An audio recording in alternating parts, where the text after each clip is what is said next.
पिछले क्लास में क्या देखा था हमने प्लेन मिरर देखा था। उससे पहले हमने लॉस ऑफ रिफ्लेक्शन देखे थे।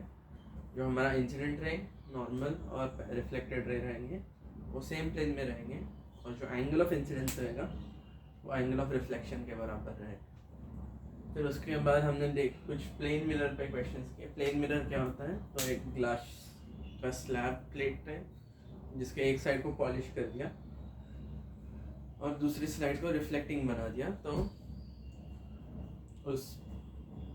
उस प्लेन मिरर को हम प्लेन मिरर बोलेंगे।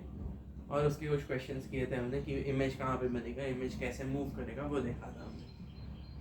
आज का टॉपिक जो है वो है स्फेरिकल मिरर। स्फेरिकल मिरर क्या होता है? पहले हम एक हॉलो ग्लास ट्रांसपेरेंट स्फीयर लेते हैं।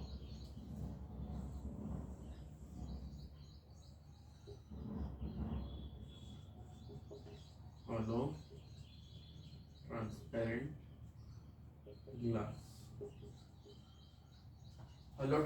ग्लास लेते हैं और उसका एक छोटा सा पोर्शन कट कर लेते हैं। तो जो ये पार्ट बनेगा हमारा, इसको हम यूज करेंगे हमारे स्फेरिकल मिरर बनाने के लिए। इसके इस जो स्फीयर है इसके सेंटर को मैं C बोल देता हूँ, इसके रेडियस को मैं R बोल देता हूँ। तो जो हॉलो ट्रांसपेरेंट ग्लास का स्फीयर है उसके पोर्शन को हमने कट कर दिया, और ये जो छोटा सा पोर्शन है उसको हमने पॉलिश कर देंगे ताकि दूसरी साइड रिफ्लेक्टिंग बन जाए। अब दो बनाए मैंने क्योंकि दो केसेस बन सकते हैं जिस सरफेस को हम रिफ्लेक्टिंग बनाना चाहते हैं। यहाँ पे C, यहाँ पे C। एक केस हो गया जिसमें हमने आउटर सरफेस को पॉलिश कर दिया, मतलब इनर सरफेस रिफ्लेक्टिंग सरफेस बन जाएगा। इसको क्या बोलेंगे हम?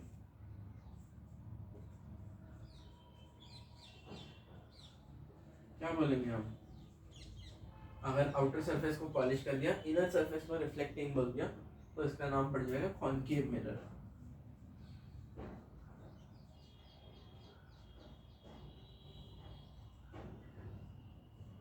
एक और नाम जो इसका पड़ता है ये बाद में डिटेल में देखेंगे आप, लेकिन अभी डेफिनेशन देखना है सबका, तो अल्टरनेटिव नाम भी लिख देते हैं। इसका एक और नाम है कन्वर्जिंग मिरर।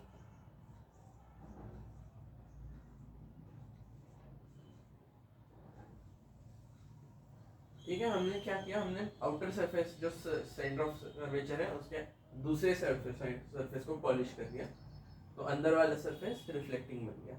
इसको हम बोल देंगे कॉनकेव मिरर या फिर कन्वर्जिंग मिरर। दूसरा केस क्या कर सकते हैं हम? इनर सरफेस को हम पॉलिश कर देंगे।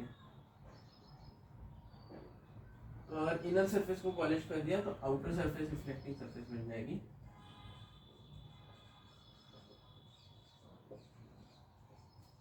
और इस टाइप के मिरर क्या बोलेंगे हम? कॉन्वेक्स मिरर बोलेंगे। और एक नाम ये है इसका, कॉन्वेक्स मिरर बोल सकते हैं या फिर डाइवर्जिंग मिरर बोल सकते हैं।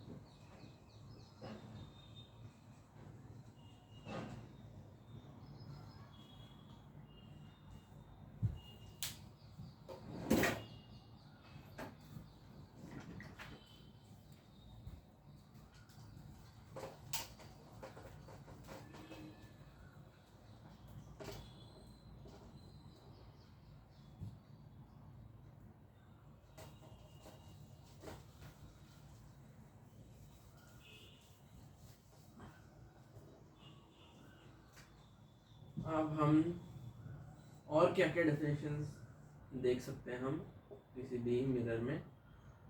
सबसे हाईएस्ट पॉइंट को A बोल देता हूँ, सबसे लोएस्ट पॉइंट को B बोल देता हूँ। जिस सरफेस से मैंने इस मिरर को बनाया उसको C बोल देता हूँ मैं, और उसके रेडियस को R बोल देता हूँ। ऊपर वाले को A, नीचे वाले को B, आर सी, और इसमें इनर सरफेस पॉलिश कर दिया। तो जो पहला डेफिनेशन देखेंगे वो है definition of centre of curvature. Centre of curvature पहले समझ लेते हैं फिर लिखते हैं। जिस स्फीयर का हमने पार्ट लिया था, जो स्फीयर से हमने मिरर बनाया, एक हॉलो ग्लास ट्रांसपेरेंट स्फीयर था, उसको कट करके हमने एक मिरर का उसके एक पार्ट को हमने मिरर बनाया। तो जो पूरा स्फीयर है उसके सेंटर को हम सेंटर ऑफ कर्वेचर बोल देंगे। The center of sphere from which the mirror is cut is known as center of curvature. लिख लेना, the center of curvature is the center of the sphere from which the mirror is cut. उसके बाद आता है radius of curvature. Radius of curvature क्या होता है? जिस sphere से हमने कट किया उस sphere का radius को हम बोलेंगे radius of curvature.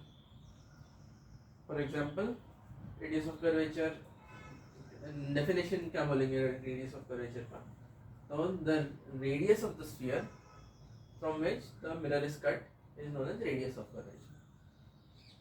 The radius of the sphere, जिस sphere का part है हमारा mirror, converging, diverging, कोई भी mirror हो सकता है, convex, concave, जिस sphere का part है उस sphere के radius को हम बोलेंगे सेंटर रेडियस ऑफ कर्वेचर।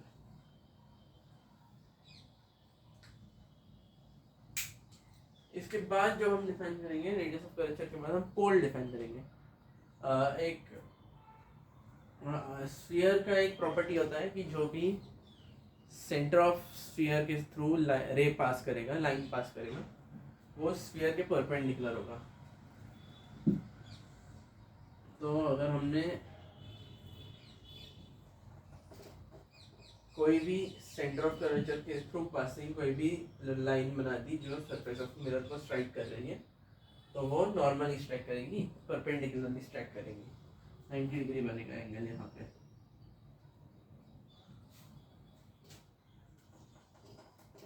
ये सेंटर ऑफ कर्वेचर का प्रॉपर्टी है for spherical mirror.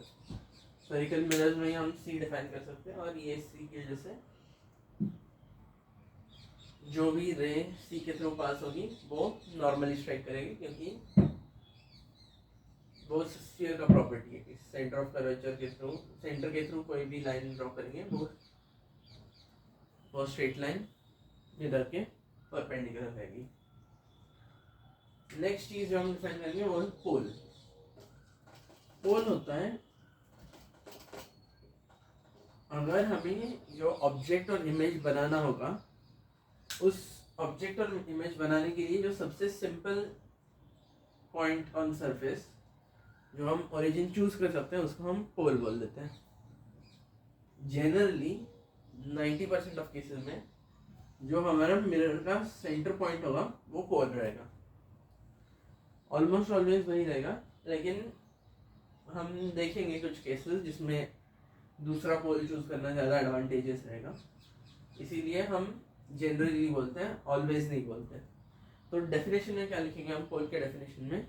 It is point on surface of mirror about which coordinates of object and image can easily B return. Coordinates of object and image can be easily return.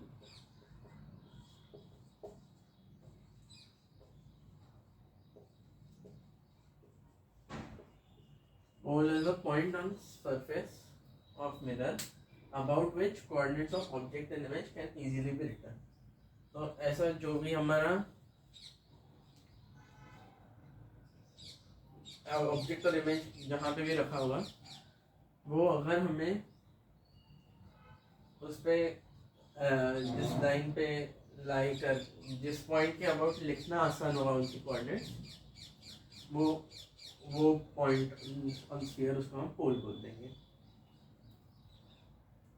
Generally. हाँ, इसके बाद ये भी लिख लो, generally it is mid point of spherical mirror. Convex mirror भी हो सकता है, कॉनकेव मिरर भी हो सकता है, generally it is mid point of spherical mirror. इसके बाद क्या डिफाइन करेंगे हम? प्रिंसिपल एक्सिस और optical axis.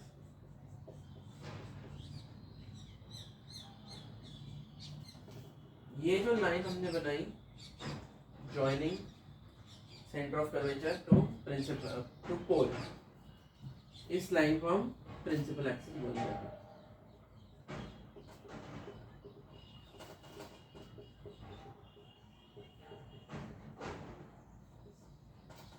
The line joining C and T is known as principal axis or optical axis. Pole और सेंटर ऑफ कर्वेचर को join करने वाले लाइन को हम प्रिंसिपल एक्सिस बोलेंगे। ठीक है, ये मोस्टली सारे डेफिनेशन हो गए और दो बच्चे हैं सिर्फ। A B is aperture diameter या फिर सिर्फ अपर्चर भी बोलते हैं।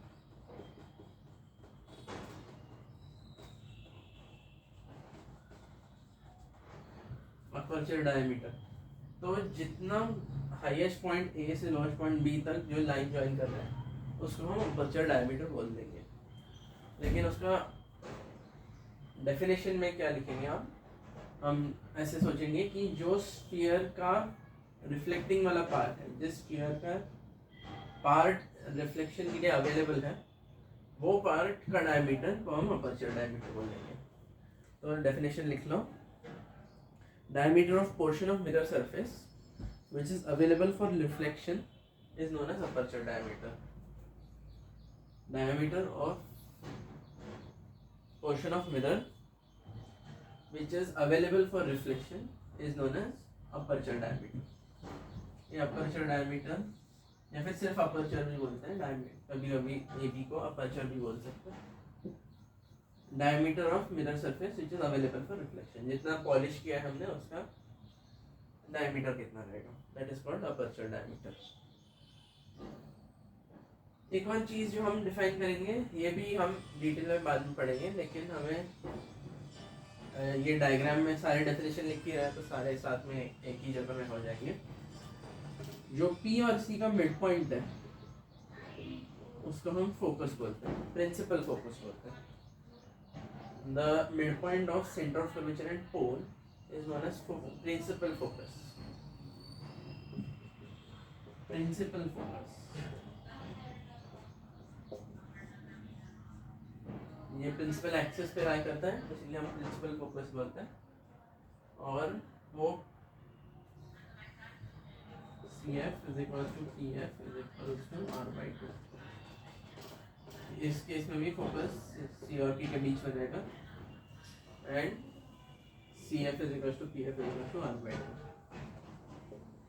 पूरा PC will be R, radius of curvature, point between center of curvature and any point on surface, radius of curvature। तो C और P का distance will be R, उसका मिड पॉइंट है तो CF R/2 रहेगा, P R/2 रहेगा।